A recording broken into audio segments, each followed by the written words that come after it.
How's up, y'all? It's Poppin' This D. About to react to this vid by Black Music Archive. This is why the new girls can't sing. Oop.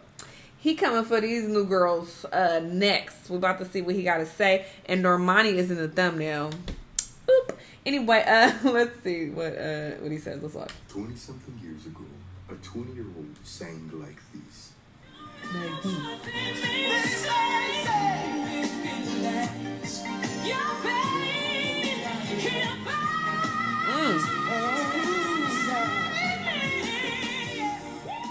Today, a 20-something-year-old sings like this. Ever happened to me? Ever happened to me? Ever happened to me? Why did I pull it, trigger, pull it, trigger, pull it, trigger? I am not saying that the new girls don't sound good.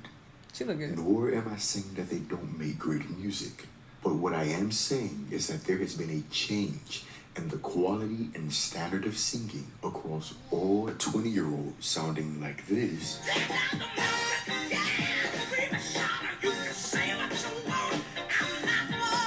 To now sounding like this. Tuesday and Wednesday, Thursday and Friday, I just keep them satisfied. Well, the answer is actually pretty simple. Child. Practice. It takes 10,000 hours to be considered an expert or a master at a task. The old school girls achieved their 10,000 hours before they even thought about touching a major stage. And they would get those hours one or two ways: school and church. There was a Church, for time sure. when art was deeply integrated in American culture and everyday life. In 1935, President Franklin Delano Roosevelt enacted the Works in Progress Act and in turn created the Federal Music Act. What this act did was put many artists to work to help rebuild the economy after the Great Depression.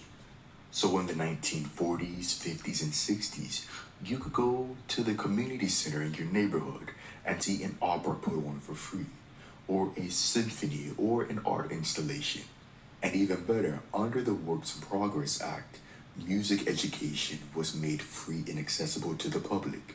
So just imagine going into your local community center and getting a free voice or piano lesson from a professional. Game. 1, 2. And because of the Federal Music Act, music also became a part of the public school learning curriculum.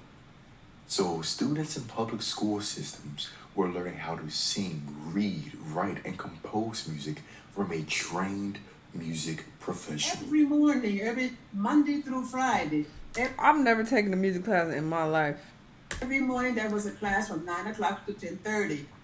So that meant that I had for 4 years, a voice lesson 5 days a week, plus my voice lesson on Saturday, 6 days a week. Who ever heard of that? That doesn't happen these days. As a part of her school curriculum, Grace Bumber got a 1.5-hour voice lesson every day. So let's do some math. 1.5 hours a day times 5 days a week, that's 7.5 hours. There are 4 weeks in a year, that's 30 hours a month. A school year lasts approximately 9 months, that's 270 hours a school year. She did this for 4 years, so that is 1,080 hours of practice. Not to mention, Grace Bunbury and singers like Phyllis Hyman were also a part of their school choirs and choruses.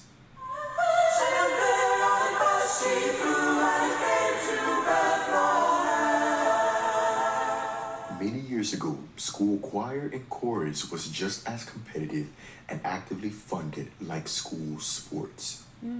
These choirs and choruses would compete around the countries against each other for trophies and prizes. The market for this was so strong that many of these choirs and choruses would also cut records. And that's where you'll find singers such as Martha Wash making their earliest recordings.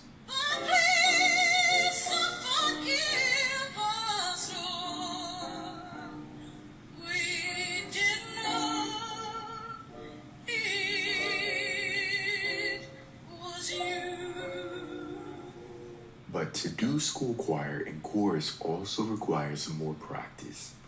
So, say for instance, you're practicing with your choir 2 hours a day, 4 days a week. That's an additional 8 hours of practice a week, which means that's 32 hours a month, 288 hours for a school year, and an extra 1,440 hours that you've gotten over your school career.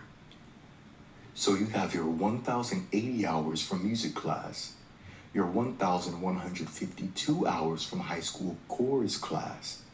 So by the time you get your diploma, you have gotten over 2,000 hours of training and development No wonder everybody can for sing. free. And this doesn't even take into account the students who are practicing at home.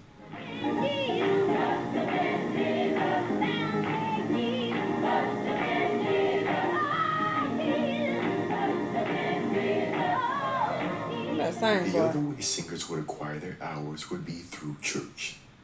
A traditional church music training is on par with a music education. And here's how. When Europeans brought Africans over through slavery, they introduced them to Christianity and the music of the European church, which by nature is classical. So if you listen to traditional gospel music, at its root, you will see and hear that the music and techniques of gospel and classical music are very similar.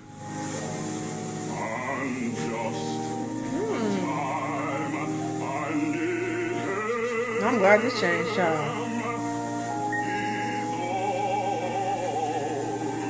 I know.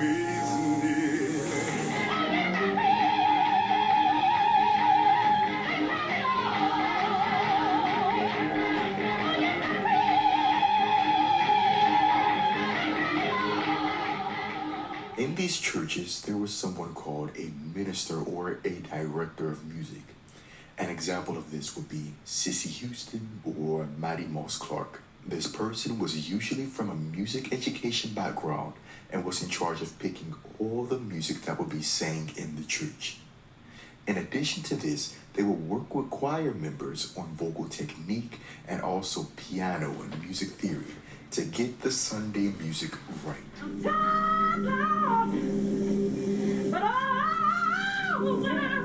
Yes, sir.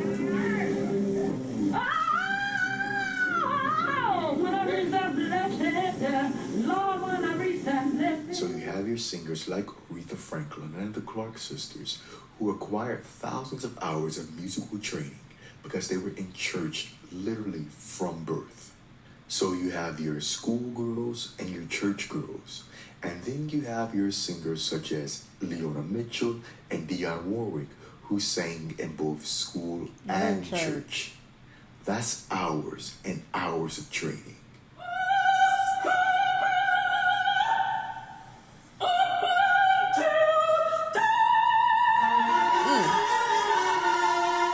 But let's also remember the context of the times.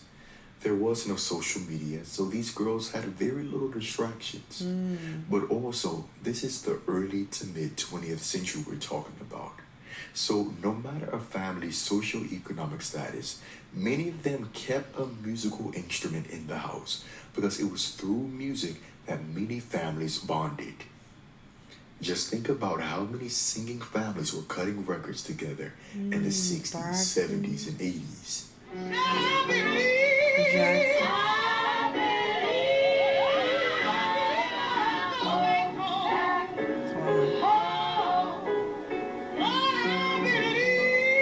Or remember when kids played outside and would make up songs to hopscotch and jump rope too.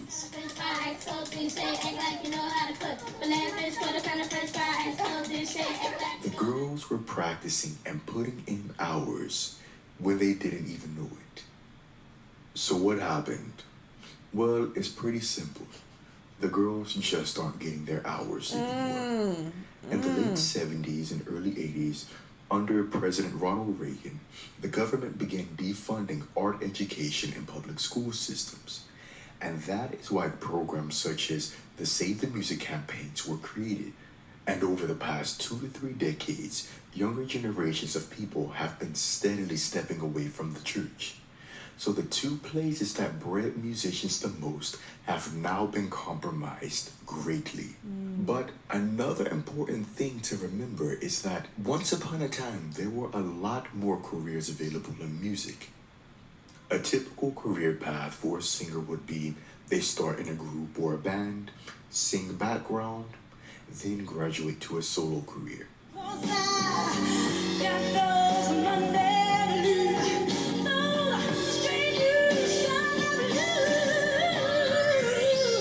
Those years of band and background singing were more and more hours of training.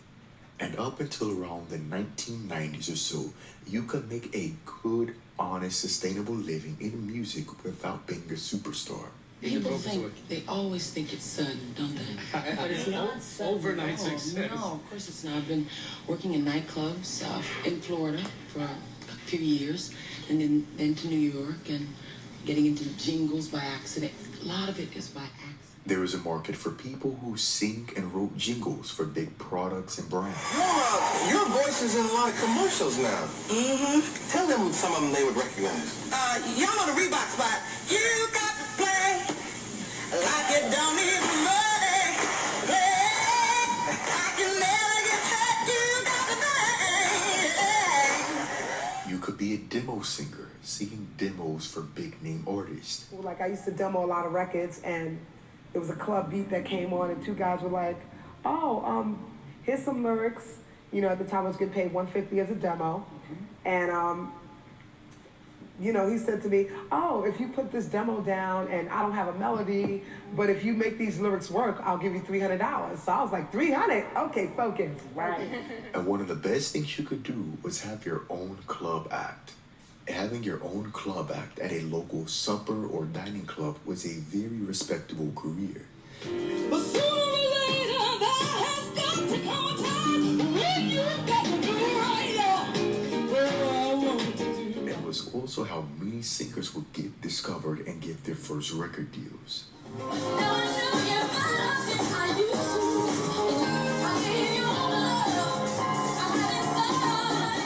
Before releasing her debut album, Whitney Houston covered this entire gamut. She sang jingles. Tonight is unmistakably standing. Wow. She sang demos. She did background work. And she did a club act before she released her first record.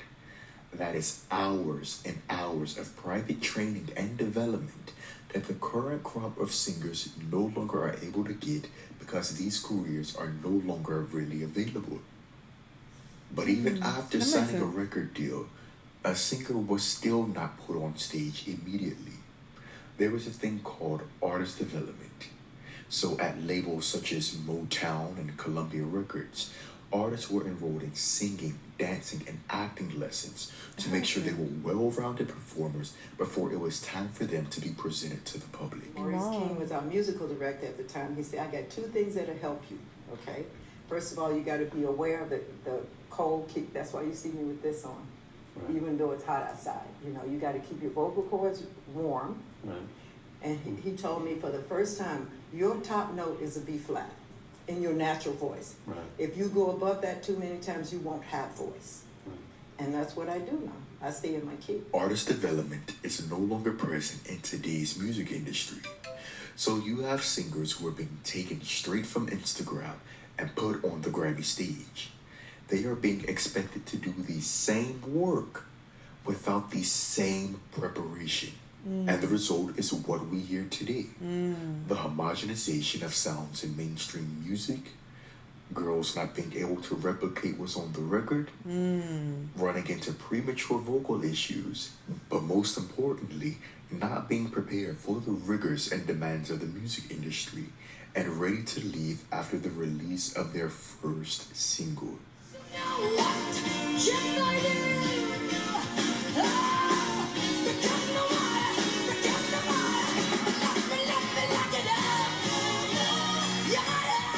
I am not saying that one generation of singers and musicians is better than the other. But what I am saying is that today's singers and musicians are a direct reflection of how life and politics impact art. Thanks for watching. This is very, very valid. And he wasn't trying to come for nobody and say that, oh, this bitch can't sing. He just spitting facts. It is what it is. They haven't put the hours in, so they are not great vocalists. They just are not. And I like the people that he showed. I like SZA. Well, I mean, I don't dislike. I don't know what the fuck she be saying half the time, but I think she harmonizes nicely. I like Normani. I like these people, but their voices are just not giving. They just aren't. I'm sorry. They don't sound like the Whitneys and the Aretha Franklins and these other people who could sing you down. Okay? They just don't have that same vocal ability, and it's because they just don't have the practice. As simple as that. And he explained it perfectly. I agree 1000%. Because, I was supposed to go to Summer Walker's concert recently here in LA. But my friends ended up going, and they said that she sounded terrible live. I've never heard her live. I don't know, but they were just like, she didn't sound good at all. I was like, damn. So, there might be a lot of truth behind this. I don't know. Y'all let me know what y'all think, though. Let me know what other videos you want to watch, and I'll see y'all in the next one. Bye.